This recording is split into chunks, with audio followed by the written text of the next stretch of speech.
ኣብ ዓድዋ ተፈጸመ ፍጻመ ብጣዕሚ ዝሕዝን እዩ እዚ ንሪኦ ዘለና ህፃን ቆልዓ 16 ዓመት ነዲኣ ዝቐተለታ እዩ እዚ ንሪኦ ዘለና ስለ ስርዓት ቀብሪ ማለት እዩ ኣነ ዞም ሃይማኖት ኣቦታት ግን ካተዓርቁሉ መፅለው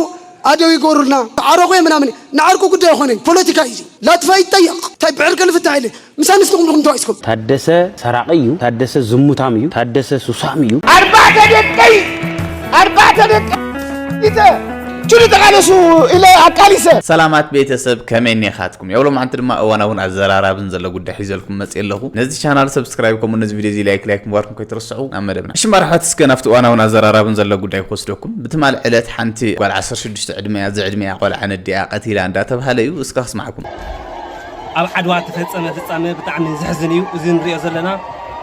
እዛ ህፃን ቆልዓ 16 ዓመት ነዲኣ ዝቐተለታ እዩ እዚ ንሪኦ ዘለና ስለ ስርዓት ቀብሪ ማለት እዩ ብጣዕሚ ዝሕዝን እዩ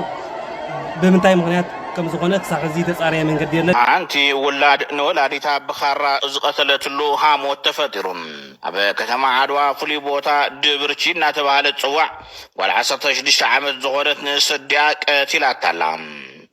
እታ መንእሰይ ነዲኣ ብኻራ ድሕሪ ምቕታል ክልተ ዒንታ ከም ዘውፀታን ንሰለስተ መዓልታት ዝኣክል ድማ ኣብ ትሕቲ ዓራት ሓቢኣታ ከም ዝቐነየትን ካብ ከተማ ዓድዋ ዝወፁ ዘለዉ ሓበሬታታት የረድእ እታ ነዚ ገበን ዝፈፀመት ድማ ምስ ተሓባባሪታ ፖሊስ እቲ ከተማ ኣብ ቁፅጥር ከም ዘውዓለንን ድሕሪ ሰዓት ሎሚ ድማ ናብ ቤት ፍርዲ ከም ዝቐርባን ተፈሊጡሎም ምክንያት እቲ ሓደጋ ክሳብ ሕዚ ብንጹር ኣይተፈለጠን ትግራይ ስትሪም ሚድያ ናብ ከተማ ዓድዋ ዘለዉ ምንጭታት ደው ኢላ ከም ዘፃረየቶ ድማ እቲ ቅትለት ተፈፂሙ ምዃኑ እኳ እንተረጋገፁልና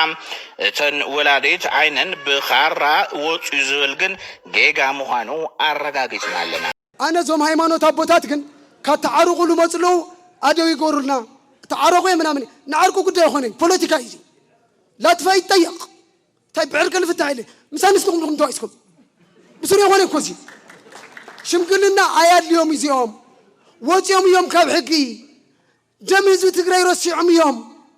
وا لقيتها تشوف باندال ولد لا أيدا ناقانو قوتا يواسنا يعني سلازي عدو قور ولوهم أدو غور والوم دمي بدم بكيرنا نفلتو منا نقادهم ما عندك كيلهم نفلتو مناكم أتوم تمالي نقوها عسالو نخوينا عسالو نتأيد عسالو نهزبنا عسالو نهوتنا نمدحان زبحالو زنورو منا أسي رسيقها نومس نسلطان شربوت نسلطان أي حدفن زبحالو هناتات هزب زبكا بطعم عوي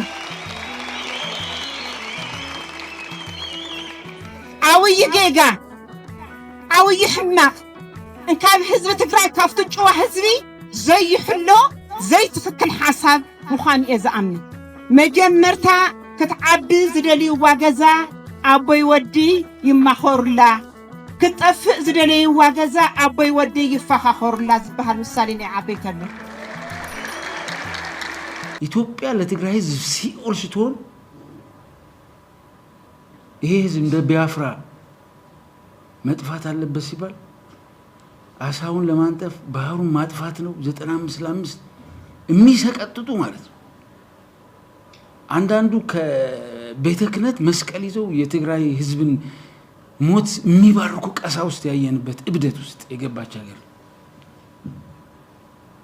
ስለዚህ እምነቱን የዘነጋ ቫልዩን የዘነጋ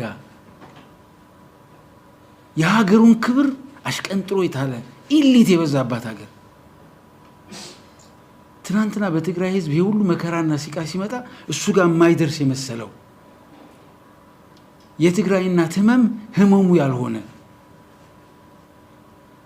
ኢሊት ስለሰከረ ተራው ህዝብ ምን ያድርግ እኔ ህዝብ ሲያስተምረኝ እኮ ከኔ ይሻላል የተሻለ ለውጥ ያመጣልኛል ብሎ እኮ ነው የሚያስተምረኝ እኔ ምሁር የተባልኩት ከፊት ለፊት ተገትሬ እብደት ከጀመርኩ ሌላው ቢያብድ ይገርማል እንዴ ስለዚህ የኢትዮጵያ ኢሊት የኢትዮጵያ ቀሳውስት ለዚች ሀገር በአፍጢማ መደፋት ራሳቸውን ቆሞ መጠየቅ አለባቸው መጀመሪያ ይሄን በማረጋችን ነው የአማራ ኢሊት ያ ሁሉ ሲጮህ ለአማራ ህዝብ ምንድነው ያተረፈለት የትግራይ ህዝብ መከራና ስቃይ ነው ብሎ ቢያስብ ኖሮ ዛሬ አማራ ህዝብ ላይ የምናየው ነገር አይፈጠርም ነበር። ይሄን ትስስር ባለማስተዋል ማለት ነው። የሀገሪቱ የውጭ ጉዳይ ሚኒስቴር የነበረው ገዱ እንኳን ይሄን ማስተዋል ባለመቻላችን መሪዎች ሆነን አገሪቱ መቀመቅ የቀተተናትኛ ነን። የትግራይ ህዝብ ትከሻ ላይ የዘነበ ማአት እኮ ማንም አይሸከመውም። እግዚአብሔርኛ ጋር ሆኖ ነው እንጂ ኮኛ ጋር የደረሰ ነገር እንዴ በህይወት ቆመን መሄዳችን ራሱ አንዳንዴ ነው ይገርመኛል። ድሮን ወደ ትግራይ ስትመጣ ማርዘነብ እንዴት ዋለች እኮ ነበር የምንባለው። ዛሬ ማርዘነብ ባህር ዳር ስትዞር እኔ ጥሩ ስሜት አይሰማኝም። የሆነ ትግራዋይ እዚህ ጥሩ ስሜት አይሰማው። ምክንያቱም የሞተውን ወንድሜ ሌላውን ሰው በመግደል አነሳዋለሁ ብሎ የሚያስብ እብድ ትግራዋይ ስለሌለ ማለት ነው። የሆነ ህዝብ ከዚህ ህዝብ መማር አለበት። ትናንትና ሲደበድቡን አንድ ላይ ሆነው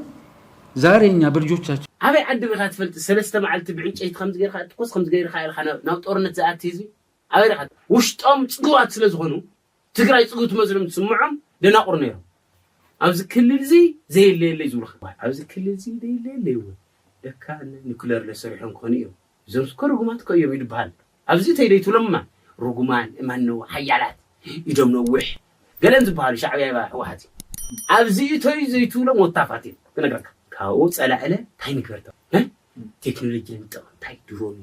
መኒ ይሓጉዝና ታገዘና ሁሉ ይምጻ ወይለ አው ደም እንደይለ ሃልና ዳን ኹሎም ይተባሂሉ ኩታት ኮይኑ አምና ጣልያን አግዚፉ ብስራዓምስ በቃ አግዚፉም እንደይለ ባዶማ አግዚፉ እንትን ገይርዎ በቃዕታይ ድር ጸላዕና ተባሃለ ከምዚ ገይርናዮ ከምዚ ከገይርናዮ ቡደንጎላ ደይ ማረኽና ገለና ተባሃለ እዚ ባህላው ነው ወግዕ ባይዘው ቢደንጎላ ተማረኸ ለርኢ ይፈልጥ ህዝቡ ሆይድ ትግራይ የለ لا ታይደስተዋይ አስታዊ ሰዓት ባይዘው አፍቱ ዘሐለፈ ቁይናት ትግራይ ዘይብላ የለን ነተዋሃለ ነይሩ ዘይብላስ የለን ህዝቡ خبአትም ከፍቱ ምስተውሃሉ ህዝቡ ኮይና ከሐስቡ ካዘሰቀን ነገር ማለት እዩ። ቀዳማይ ደብረጽዮን ሶፍትዌር ኣለዎ ሃክ ይገብር እዩ ተባሂለ ቀዳማይ ካልኣይ ደብረጽዮን ይስወር ኢሎም ኢማጂን ግን ደብረጽዮን ሲ ሓደ ምጽኢሉ ማለት እዩ አበረኻ ዝነበረ ኣብዙ TDF ጦፊኦም ገለ ክባሃል ዝነበረ ሉጊዜ ማለት እዩ ምጽኢሉስ ዋ አታለው ዲዮም ገለገለ ይብለስ ወለው ባ ብሱር ምሳና ነይሮም ሲ ምጽተይለም ወይ ቶክቴላስ ስውር እዮም ዝብሉ ሓስብኩም እዮም ሰብስ መንፈስ ኮይኑ ወይ መልአኽ ኮይኑ ወይ ናይ ህንዲ ፊልም ኮይንስ ይስወር ካኡ አነ ናቱ በሕሳብ ዘይኮነ ጥራሕስ ናተይ ምእማን ማዕረኽ እንደይ አሚንና እዮም ነርና ይዘርየካ ማዕረኽ እንደይ በቃ خمس አመና እዩ አነ ዝገርመኒ አሚንና ቃ ተገሪምና ይስወር እዋ ተአኻትብል አንታ ዝለካ ተባሂሉ አነኸ ንሰለስተ አርባዕተ አኽተ ከይደ ዋ ይስወር ያ ደብረጽዮን ብስረ ይቆትልዎና ሻዕብያ ይቆትለው ግዛዕብያ ይቆትለው በቃ ስውር ያ ዝብል ተክቶ ቢሎም ብሎ አፍታ ዝነበረ ጥፍኢ ዝብል ኢሎም ኢለየ ማለት እዩ ሕጂ ብጣዕሚ ማለት معرخ እንደينا رأسنا أمينا يونيرنا هذا حوان قد حسب والله بتعمي زقرمك بتعمينا أمينا يونيرنا تحدث سراقيو تحدث زموتاميو تحدث سوساميو رجعت النكالة سمت فاك يا خان ما رجعت النكالة لا ما نتقدر ما تايدين ذات مسلو يزرو قونا سلز خانو قاعد بلوا حدارك يا خان هذا حدار يا تفراري ما حدار غيرب جنرال نتو تطقم يغيرو ታደሰ እንዴት ነው አይትፈልጥ ታደሰ ከምን ይሁን ታደሰ እኮ 2014 እኮ ዝሁሉ ጭንቅ ውግ እኮ ወሊድ እኮ ታኻትለና ግን ቦይኒ ሆነ ታደሰ ዝመርሐም ብሙሉኦም ስለዚህ ታደሰ ድበሃል አቦ ወንበር ባህላውያን ኮይኑ ትራናላ ባህላዊ ለካለሁ ማህፈርቲ እምዚኦም ስለዚህ ታደሰ ይልኻሲ ታደሰ ዶ ገብረዶ መዲደስ አይትበለኒ እዚኦም አብተጋሩ ዞም አውራ ድበሃሉ ናይ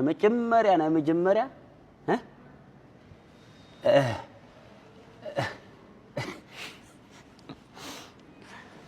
anyways እስካው ጊዜም ኩልዮም 40 أربعة دقي إذا شو تقالسوا إلى أكاليسة بتعمي حسن لا وزوم زتأساسون وجل زيوم مسداري أنا دقي كلتا تسويهم كلتا وسيلهم زتأساسون وجل بعلو سوا يمسيلو من قدم سيلو من قدم دهرم سيو من قدم دهرم سيوينو من محدار من قستي تنكر لكم ارمجاه توصل لكم اليوم حدا يقرأ ما لي ولا مس بحدا يقرأ مقبعي يقول أنا يغير تحوات على الكلغة لا لا يفلسوا السغاس من كنت لبوهم بلغ من كاير غانا حوات نحن ندلي سلام من سينا زريلي سلام أمانة مراحة زريلي سلام وقايد اللي عين دلي بلا بحايل وقن واقع يخم تبلغنا بحايلس برخاوطو تبلغنا حزب رايا برخاوطا يخم تبلغنا تعاتق تاقبرنا زين حرس تاقبرنا زين علم علمات كون أنا زوم حزب السرد خمام على علمنا انت زي اللي برخاوطا حزب دبوب من سي دبوب زوبا دبوب دوق ترى عليكم تبلغهم تعلموا لهم ملك نص إن حزب دبوبكم خوي رأس خارنا تجزاهم تبلغهم حزب دبوب بلا يتهم طلعي ناي طلعي دفع عليه تخبر الآن حزب هذا اللي تخبر حزب هذا حزب كبره هم قبل حزب هم قبل كأمنكم أدون زبلكم زل دوبا وزبا وقع عند اللي لمعاتنا عند اللي بلكم وقع عند اللي لمعاتنا عند اللي لمعته من قصدي مسرة لنا